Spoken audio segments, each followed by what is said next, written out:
Assalamualaikum warahmatullahi taala wabarakatuh dan salam sejahtera. Saya Cikgu Muhammad Zairul Azmi bin Deraman dari Maktab Sultan Ismail Kota Baru. Bertemu kembali kita pada hari ini untuk meneruskan pelajaran kita melalui alam maya. Para pelajar sekalian, hari ini saya akan teruskan tajuk kita yang kedua, iaitu tajuk yang pertama untuk tingkatan 2, iaitu tajuk penyelesaian masalah secara inventif.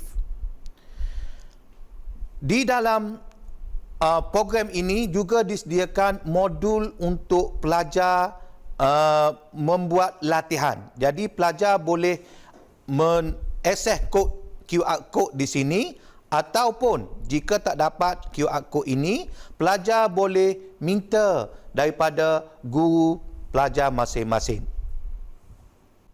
Subtajuk untuk hari ini ialah proses penyelesaian masalah bukan inventif dan masalah inventif.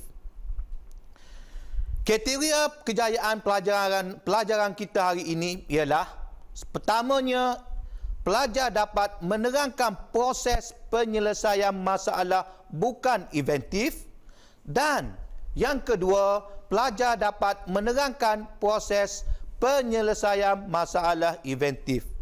Jadi, dua perkara ini pada akhir pelajaran nanti pelajar dapat menguasainya.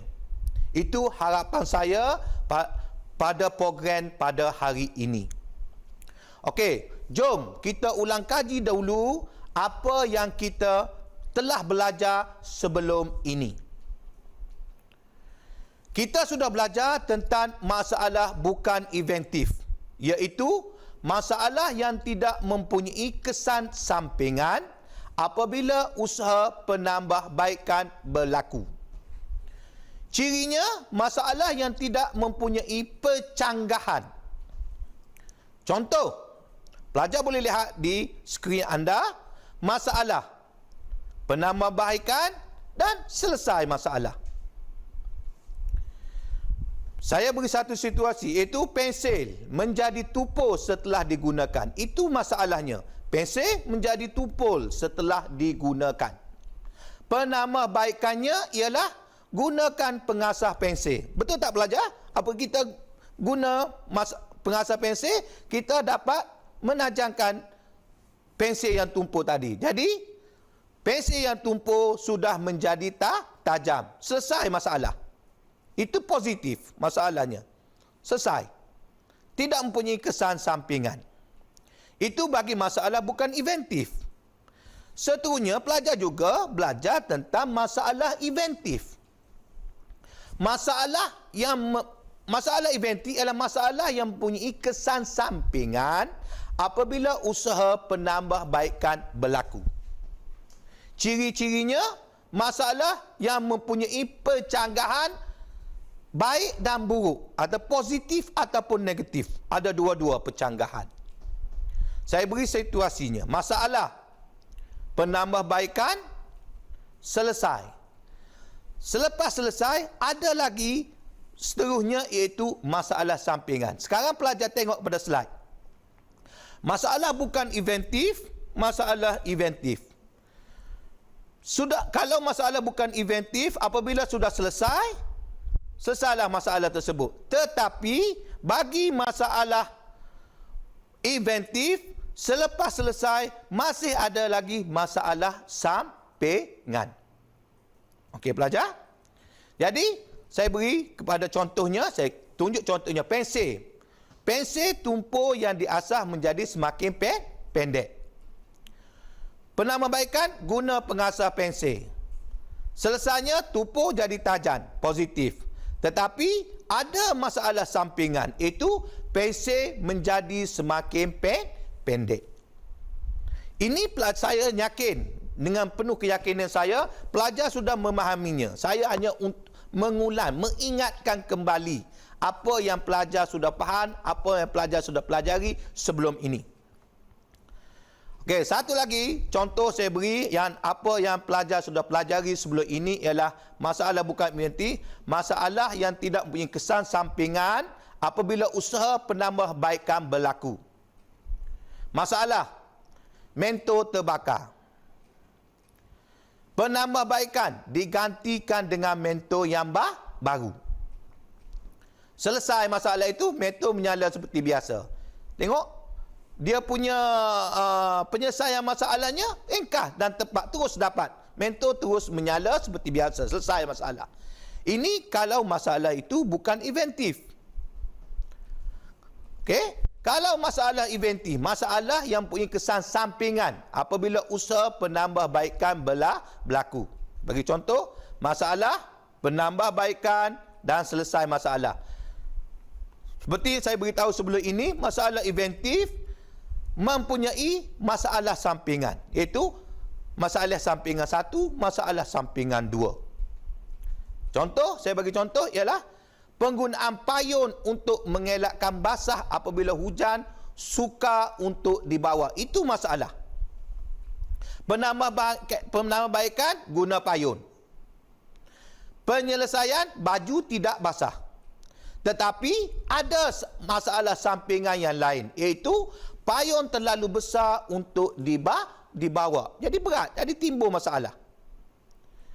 Jadi daripada apa yang pelajari sebelum ini, kita teruskan dengan pelajaran hari ini, iaitu proses penyelesaian masalah bukan inventif dan inventif. Yang kita nak belajar ini, bagaimana proses penyelesaian masalah tu. Itu yang saya hendak pelajar fahami. Proses penyelesaian masalah itu. Jadi, kejayaan kita pada hari ini ialah kejayaan program kita hari ini, pengajaran kita hari ini, pelajar dapat membuat proses bukan inventif dan membuat proses penyelesaian masalah inventif. Okey. Kita tengok dahulu proses penyelesaian masalah bukan inventif. Tengok pada skrin pelajar.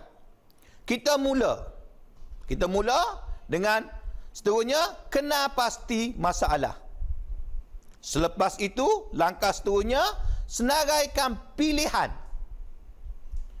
Langkah seterusnya, buat pilihan. Dan langkah seterusnya ialah laksanakan pilihan. Selepas 4 langkah itu, maka kita buat penilaian. Daripada penilaian ini, jika masalah itu tidak dapat diselesaikan, kita akan kembali kepada senarai pilihan langkah yang kedua. Dan ulangi langkah seterusnya sehingga penilaian kita itu dapat menyelesaikan masalah, barulah masalah tersebut selesai. Inilah proses para pelajar. Inilah proses penyelesaian masalah bukan inventif. Yang ini pelajar perlu tahu. Seperti yang pelajar sudah ketahui, masalah sebenarnya banyak jalan cara untuk penyelesaiannya. Tapi cara yang paling tepat ialah cara yang dapat kita menyelesaikan masalah tersebut. Okey pelajar, jadi pelajar dah jelas tentang proses penyelesaian masalah bukan inventif. Seterusnya, yang kedua, proses penyelesaian masalah inventif. Langkahnya, masalah khusus. Pertama. Kedua, ringkasan masalah. Masalah khusus dan ringkasan masalah untuk menyelesaikan ada penyelesaian khusus. Untuk pergi kepada ringkasan masalah kepada penyelesaian khusus, biasanya ada halangan. Di tengah-tengah ada tembok. Kalau saya di gambar di skrin anda, saya buat tembok. Kita untuk menyelesaikan masalah secara direct seperti gambar raja ini, kita tak akan berhadapan dengan halangan. Jadi, macam mana kita nak menghilangkan halangan tersebut? Caranya ialah kita mencari jalan lain, iaitu dengan mencari dahulu masalah umum. Seterusnya, penyelesaian umum. Baru pergi kepada penyelesaian khusus. Kalau pelajar perhatikan kepada proses ini, nampak prosesnya? Kita menggunakan jalan yang lain, jalan yang tiada halangan untuk mencapai penyelesaian khusus kepada masalah kita. Okey pelajar. Belum jelas lagi ya pelajar. Tak apa, saya akan beri contoh lagi, tunjukkan lagi pelajar proses penyelesaian masalah secara inventif ini. Masalah khusus, kita tahu, untuk meringkaskan masalah khusus itu menjadi ringkasan masalah, kita buat langkah yang pertama itu kita buat analisis. Daripada analisis itu, kita akan mendapat ringkasan masalah. Apabila kita dah dapat ringkasan masalah, kita akan mencari pula langkah ketiga, masalah umum. Dalam mencari masalah umum ini, kita buat model masalah. Dan daripada masalah umum, untuk mencari penyelesaian umum, kita buat kaedah penyelesaian masalah. Daripada penyelesaian umum kepada penyelesaian khusus, kita buat langkah keempat, iaitu model penyelesaian masalah. Jadi pelajar, di antara langkah-langkah ini, 5 langkah ini, tengah-tengahnya ada indikator yang akan mempermudahkan kita untuk mencapai ke langkah yang seterusnya. Apa dia indikator itu? Itu analisis, model masalah, kaedah penyelesaian, model penyelesaian. Okey, kita pergi satu persatu pada perkara ini. Okey. Pertama, analisis fungsi. Yang kedua, pencanggahan fizikal. Yang ketiga, pemisahan masa dan ruang. Yang keempat, prinsip inventif. Macam mana? Kita teruskan. Situasi masalah. Saya bagi satu situasi masalah pelajar. Cawan yang suka dipegang kerana kopinya panas. Cawan suka dipegang, kopinya panas. Betul kan? Apabila kita nak pegang cawan, apabila kopinya panas, cawan itu juga akan jadi panas. Apabila panas, suka untuk kita memegang cawan tersebut.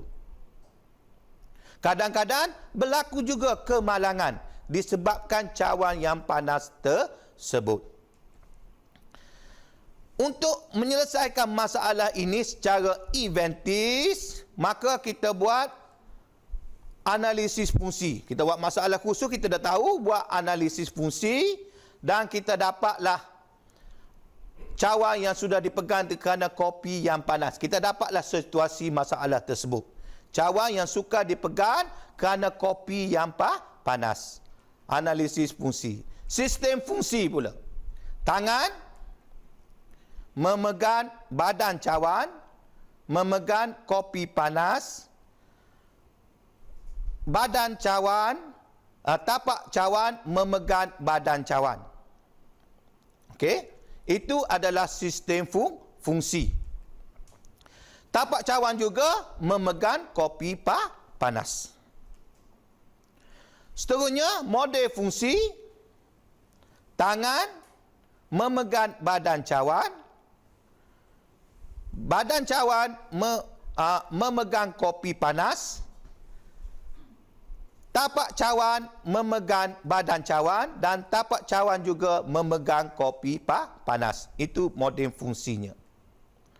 Dan suhu panas itu menyebabkan tangan dan badan cawan menjadi masalah. Masalah macam mana belajar? Tangan tak boleh pegang badan cawan sebab badan cawan itu panas. Di sini, kalau pada gambar raja, kita buat dengan garisan putus-putus. Maksudnya, tangan tak boleh memegang badan cawan dengan kuat ataupun betul. Sebab ianya panas. Okey? Di situ masalahnya. Kita dah tahu, daripada analisis fungsi, kita tahu dah masalah di situ. Okey. Jadi kita dah boleh buat ringkasan masalahnya. Kopi perlu kekal panas tetapi badan cawan mesti sejuk untuk dipegang. Daripada analisis fungsi itu, kita tahu kita boleh buat ringkasan masalah. Kopi perlu kekal panas tetapi badan cawan mesti sejuk untuk dipegang. Okey pelajar. Kita dah dapat langkah yang kedua, ringkasan masalah. Sekarang kita nak dapatkan masalah umum, iaitu langkah yang ketiga dalam proses penyelesaian masalah secara eventif. Iaitu kita menggunakan pencanggahan fizikal untuk mendapat masalah umum. Macam mana? Jom kita tengok. Di sini kita tengok. Ringkasan masalah kita dah dapat, iaitu kopi perlu kekal panas tetapi badan cawan mesti sejuk untuk dipegang. Itu. Sekarang dengan menggunakan pencanggahan fizikal, kopi perlu kekal panas tetapi badan cawan mesti sejuk untuk dipegang. Parameternya suhu. Pencanggahan fizikalnya ialah panas lawan sejuk. Jadi pencanggahan fizikal di sini kita tahu panas lawan sejuk. Dan parameternya ialah suhu. Okey. Sekarang masalah umum kita dah tahu. Kita nak pergi ke langkah keempat, iaitu penyelesaian umum. Untuk mendapat langkah keempat penyelesaian umum ni, kita menggunakan kaedah pemisah masa atau kaedah pemisah ruang. Kita perlu tentukan kaedah eventif jenis pemisah masa ataupun kaedah eventif jenis pemisah ruang. Macam mana kita nak tentukan? Kita tengok satu persatu. Okey, kaedah pemisahan. Pemisahan ruang. Pelajar dah belajar sebelum ini. Pemisahan ruang ialah pencanggahan fizikal yang berlaku pada masa yang sama. Pemisahan masa pula ialah pencanggahan fizikal yang berlaku pada masa yang berlainan. Sekarang, pada situasi ataupun situasi masalah cawan ini, apakah kaedah pemisahan yang kita akan gunakan? Sama ada pemisahan ruang ataupun pemisahan masa. Jom kita tengok. Kopi panas lawan badan cawan yang sejuk. Kedua-dua ciri pencanggahan ini diperlukan pada masa yang sama. Iaitu ketika hendak diminum. Masa yang sama, sepatutnya kita nak minum. Kita mesti pegang dan kita minum. Maksudnya, masa pegang dan masa minum tu pada masa yang sama. Jadi, apabila pada masa yang sama, kaedah pemisahan yang kita gunakan ialah kaedah pemisahan ruang. Jadi, sesalah kaedah pemisahan, kita menentukan kaedah pemisahan kita. Jadi, masa pencanggahan berlaku sama, kaedah pemisahan yang kita gunakan untuk menyelesaikan masalah eventif ini ialah kaedah pemisahan ruang. Boleh pelajar? Okey? Kalau gitu, saya akan sambungkan lagi kepada mencari penyelesaian khusus. Kita dah ada penyelesaian umum. Sekarang, untuk mencari penyelesaian khusus, tengok kepada gambar aja, kita memerlukan prinsip eventif. Okey? Prinsip eventif, kembali kepada situasi kita. Cawan yang suka dipegang kerana kopi yang panas.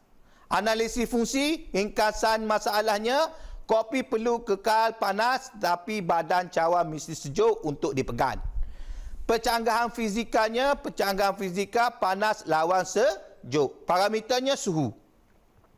Kaedah pemisahan, masa pencanggahan berlaku sama. Kaedah pemisahan yang digunakan ialah pemisah ruang. prinsip inventif. Di dalam pemisahan ruan, jenis pemisahan ruan, ada 6 prinsip inventif yang kita boleh pilih untuk menyelesaikan masalah kita ini. Okey, kita tengok. Daripada 6 itu, prinsip inventif yang manakah yang sesuai digunakan untuk menyelesaikan masalah kita ini. Jadi, kita dah tahu prinsip inventif pengantara yang sesuai digunakan untuk menyelesaikan masalah ini. Jadi, masalahnya tangan untuk memegang cawan. Prinsip pemisahan ruannya ialah pengantara. Jadi, kita perlu buat pengantaraan antara tangan dengan badan cawan. Okey? Boleh pelajar? Ini contohnya. Cawan itu mungkin kita letak pembalut tempat memegangnya supaya cawan yang panas tadi boleh sejuk. Kita boleh pegang disebabkan ada pembalut, kita boleh pegang walaupun ianya panas. Okey pelajar. Jelas? Jadi kesimpulannya pelajar, melalui proses penyelesaian masalah inventif, suatu masalah dapat diselesaikan secara sistematik tanpa melalui halangan. Tanpa melalui halangan. Tengok. Tadi saya dah tunjukkan gambar ajar ini. Cawan yang panas disebabkan kopi yang panas boleh diselesaikan dengan mengadakan pemisahan ruan.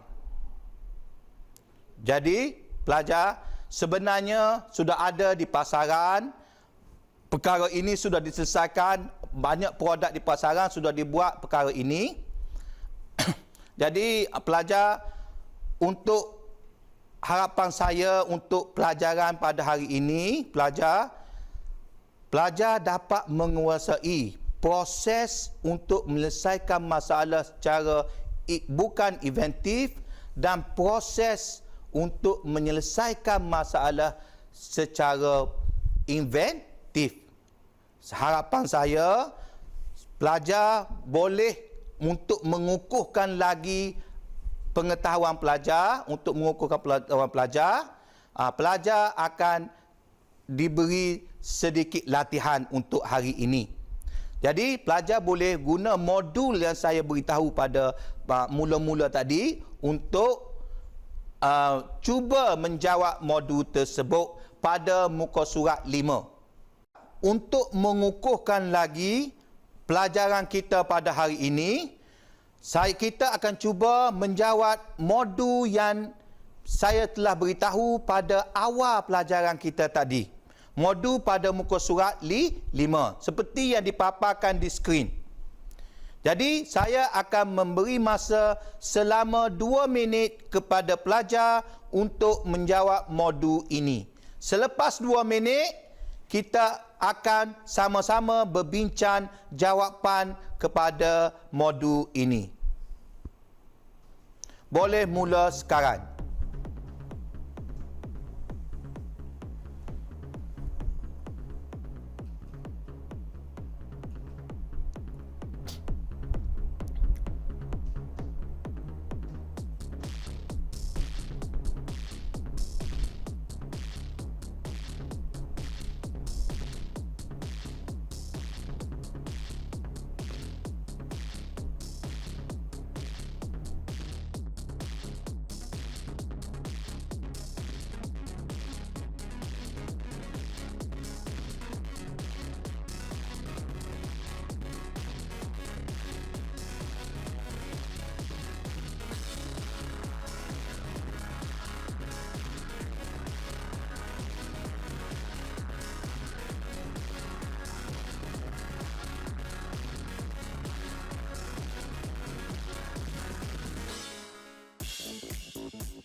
Okey pelajar, masa telah pun tamat. Sekarang kita bincang jawapan bersama-sama. Kita tengok jawapannya.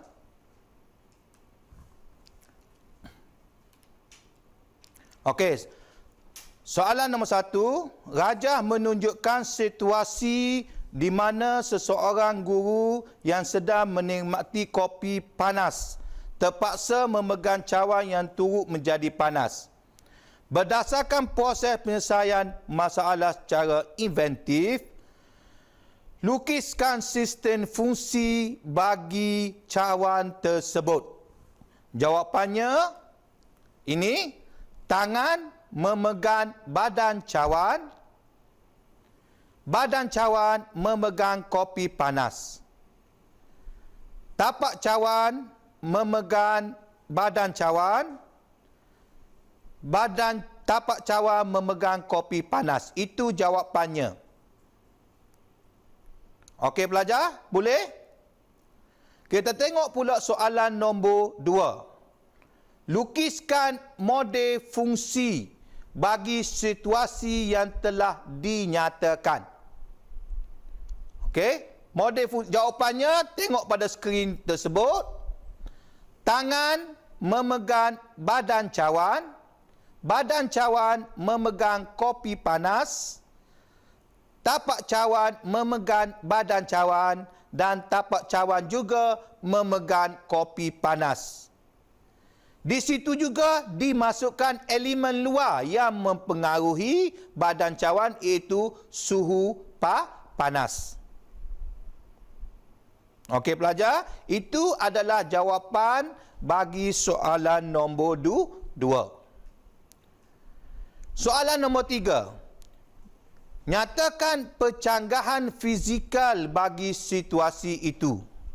Pencanggahan fizikalnya ialah sejuk lawan panas. Itulah jawapannya. Sejuk lawan panas. Soalan nombor 4. Nyatakan kaedah pemisahan yang sesuai bagi situasi itu. Ialah kaedah pemisahan ruang. Soalan nombor 5, nyatakan prinsip inventif yang paling sesuai digunakan untuk menyelesaikan masalah tersebut, iaitu prinsip perantara. Dan soalan terakhir sekali, lakarkan idea penyelesaian masalah berdasarkan prinsip inventif yang telah dinyatakan. Saya harap pelajar sudah lakarkan idea penyelesaian masalah ini dalam bentuk 3D yang telah pelajar pelajari sebelum ini. Untuk jawapan soalan ini, pelajar boleh tunjukkan kepada guru pelajar masing-masing. Jadi harapan saya, pelajar sudah dapat menjawab soalan modul yang dibekalkan kepada pelajar.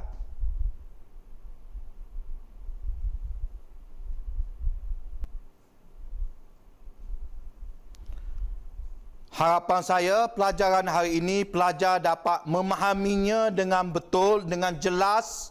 Itu saja untuk pelajaran hari ini. Sekian, terima kasih. Assalamualaikum warahmatullahi taala wabarakatuh, dan kita jumpa di lain kali.